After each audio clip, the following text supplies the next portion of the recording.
اعوذ باللہ من الشیطان الرجیم بسم اللہ الرحمن الرحیم رب اشرح لی صدری ویسر لی امری واحلل عقدۃ من لسانی یفقہوا قولی اللہم فقہنا فی الدین۔ السلام علیکم ورحمۃ اللہ وبرکاتہ۔ آج ہم انشاءاللہ اس لیکچر میں سورۃ بقرہ آیت نمبر 8 کور کریں گے۔ وَمِنَ النَّاسِ، نون کے اوپر شد کا سائن ہے۔ اگر میم یا نون کے اوپر شد کا سائن ہو تو غنہ فرض ہوتا ہے، اور نون کے ساتھ الف ملا کے لکھا ہے، 1 سیکنڈ کے لیے لمبا کریں گے، یہ الف مدہ ہے۔ اگر کسی بھی حرف کے ساتھ الف ملا کے لکھا ہو تو 1 سیکنڈ کے لیے لمبا کیا جاتا ہے۔ وَمِنَ النَّاسِ، اور بعض لوگ ہیں من جو یقولو کہتے ہیں آمنا۔ اب یہاں پہ دیکھیں الف کے اوپر کھڑا زبر ہے، 1 سیکنڈ کے لیے لمبا کریں گے۔ کھڑا زبر کھڑی زیر الٹا پیش کو 1 سیکنڈ کے لیے لمبا کیا جاتا ہے۔ منا، نون کے اوپر شد کا سائن ہے تو غنہ فرض ہوگا، اور نون کے ساتھ الف ملا کے لکھا ہے تو 1 سیکنڈ کے لیے نون کو لمبا بھی کریں گے۔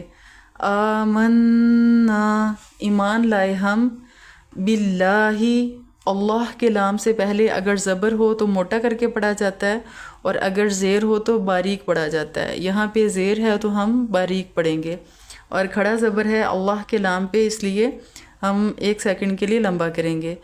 باللہ، اللہ پر، وبالیوم الآخر، وبالیوم الآخر، لام الف لا، کھڑا زبر کی وجہ سے 1 سیکنڈ کے لیے لمبا کریں گے، اور آخری دن پر وا اور ما نہیں، میم کے ساتھ بھی الف ملا کے لکھا ہے، 1 سیکنڈ کے لیے لمبا کریں گے۔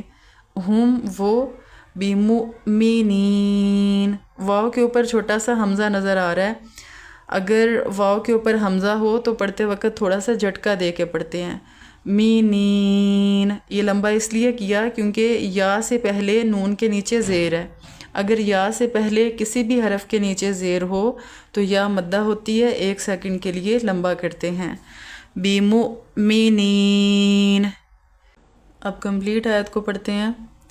وَمِنَ النَّاسِ مَن يَقُولُ آمَنَّا بِاللَّهِ وَبِالْيَوْمِ الْآخِرِ وَمَا هُمْ بِمُؤْمِنِينَ۔ وَمِنَ النَّاسِ مَن يَقُولُ آمَنَّا بِاللَّهِ وَبِالْيَوْمِ الْآخِرِ وَمَا هُمْ بِمُؤْمِنِينَ۔ بعض لوگ کہتے ہیں کہ ہم اللہ تعالیٰ پر اور قیامت کے دن پر ایمان رکھتے ہیں، لیکن در حقیقت وہ ایمان والے نہیں ہیں۔ بعض لوگ کہتے ہیں کہ ہم اللہ تعالیٰ پر اور قیامت کے دن پر ایمان رکھتے ہیں، لیکن در حقیقت وہ ایمان لانے والے نہیں ہیں۔ یہ خاص کر یہودی علماء اور ان کے فالورز کے بارے میں تھا۔ یہودی کہتے تھے کہ ہم قیامت کے دن پر اور اللہ تعالیٰ پر ایمان رکھتے ہیں، ہم رسالت پر ایمان نہیں رکھتے، اور کہتے تھے کہ ہم محمد صلی اللہ علیہ وآلہ وسلم پر تو بس ایمان نہیں لے کر آتے، تو ہمیں بھی مانا جانا چاہیے کہ ہم مسلمان ہیں، مگر رسالت پر ایمان رکھنا ضروری ہے۔ اگر وہ اللہ تعالیٰ پر ایمان نہیں رکھتے تو مطلب پوری طرح سے وہ اللہ تعالیٰ کی اطاعت نہیں کر رہے، اس لیے کہا گیا کہ در حقیقت وہ ایمان رکھتے ہی نہیں ہیں۔ اور دوسرے منافقین جو اوپر اوپر سے کہتے تھے کہ ہم ایمان لاتے ہیں، مگر اللہ پاک تو خوب جانتا تھا کہ یہ حقیقت میں ایمان لانے والے نہیں ہیں، کیونکہ بے شک دلوں کے حال تو اللہ سبحانہ و تعالیٰ ہی بہتر جانتا ہے۔ دیکھیں، کافر کی ایک اور قسم ہوتی ہے جسے منافق کہتے ہیں۔ یہ کافر سے بھی بدتر ہوتے ہیں۔ کافر زبان سے بھی انکار کرتے ہیں اور دل سے بھی انکار کرتے ہیں، مگر منافق زبان سے تو اقرار کرتا ہے لیکن دل میں انکار کرتا ہے، اور زبان سے اقرار یہ صرف اپنے مفاد کے لیے کرتا ہے۔ نبی کریم صلی اللہ علیہ وآلہ وسلم جب مدینہ گئے ہیں تو آپ صلی اللہ علیہ وآلہ وسلم کو کچھ فتوحات بھی ہوئیں، تو بہت سے یہودی اپنے آپ کو مسلم شو کرنے لگے، اس لیے کہ فتوحات ہو گئی ہیں، مال غنیمت ملے گا، اور ادھر مسلمانوں کے جنگوں سے بھی بچے رہیں گے۔ جب اپنے قبیلے میں جاتے تو ان سے کہتے کہ ہم آپ کے ساتھ ہیں، تو وہاں سے بھی فائدے اٹھاتے۔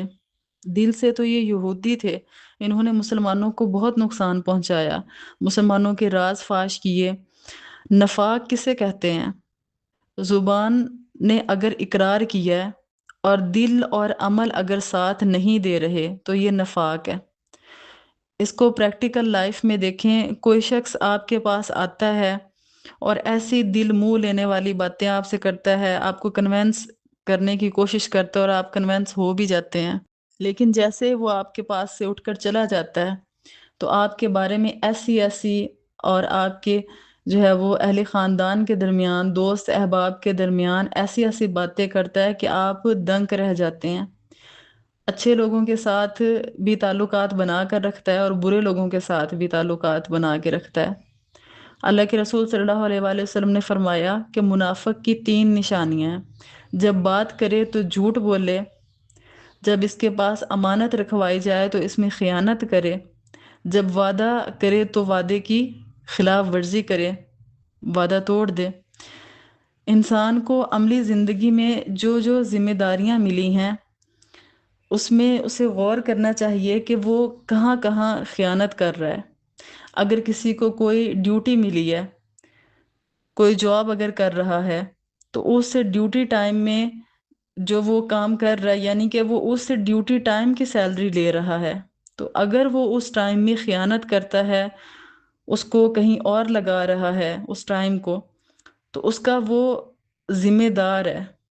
ایک ماں کو جب اللہ اولاد سے نوازتا ہے، نسل انسانی کی تربیت کی ڈیوٹی دیتا ہے، تو وہ اس وقت میں اگر فضول میں موبائل یوز کرے، ادھر ادھر کے کاموں میں، فضول کاموں میں اگر ٹائم کو ویسٹ کر دے، تو یہ کیا ہے؟ خیانت نہیں ہے؟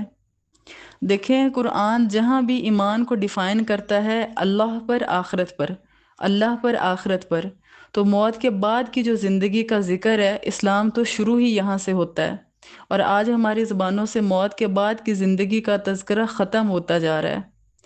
آج اگر کوئی موٹیویٹ بھی کرتا ہے تو آخرت کا تذکرہ نہیں کرے گا، جنت جہنم کا تذکرہ نہیں کرے گا، بلکہ اگر وہ کرے گا تو لوگ اس کو تکیہ نوش سمجھیں گے۔ ہمارے جتنے بھی موٹیویشنل سپیکرز ہیں، یہ بھی زیادہ تر جنت اور جہنم پر فوکس نہیں کرتے۔ سمجھائیں گے کہ جب آپ دوسروں کی رسپیکٹ کریں گے تو وہ آپ کی رسپیکٹ کریں گے، اس طرح آپ کو موٹیویٹ کریں گے کہ رسپیکٹ کریں گے تو رسپیکٹ ملے گی، اپنے والدین کے ساتھ اچھا سلوک کرو گے تو آپ کے بچے کل کو آپ کے ساتھ اچھا سلوک کریں گے، جب آپ غریبوں کا خیال کرو گے تو معاشرے میں آپ کا ایک اچھا امیج بنے گا، لوگ آپ پر ٹرسٹ کریں گے۔ ان کی ساری دعوت یہی گھوم رہی ہوتی ہے دنیا میں، لیکن قرآن اس چیز کو کسی دوسرے ہی درجے پر رکھتا ہے۔ کوئی 2 4 ہی حدیثیں ملتی ہیں ہمیں دنیا کے فائدوں کی، قرآن سارا کیا بیان کرتا ہے؟ آخرت۔ ماں باپ کی خدمت کریں گے تو کیا ملے گی؟ آخرت۔ حدیث میں آتا ہے نا کہ آپ صلی اللہ علیہ وآلہ وسلم نے آمین کہا، تو صحابہ نے پوچھا کیوں فرمایا، صحابہ نے جب پوچھا کہ آپ نے مطلب کہ کیوں فرمایا آمین، تو آپ صلی اللہ علیہ وآلہ وسلم نے فرمایا کہ مجھے جبرائیل علیہ السلام نے کہا کہ اس شخص پر لعنت ہو جس کو بوڑھے والدین ملیں اور ان کی وہ خدمت کر کے جنت اپنے اوپر واجب نہ کر لے۔ تو آپ صلی اللہ علیہ وآلہ وسلم نے فرمایا آمین۔ تو یہ سب کیا ہے؟ آخرت ہے۔ تو آخرت کے تصور کے بغیر ایمان مضبوط نہیں ہو سکتا۔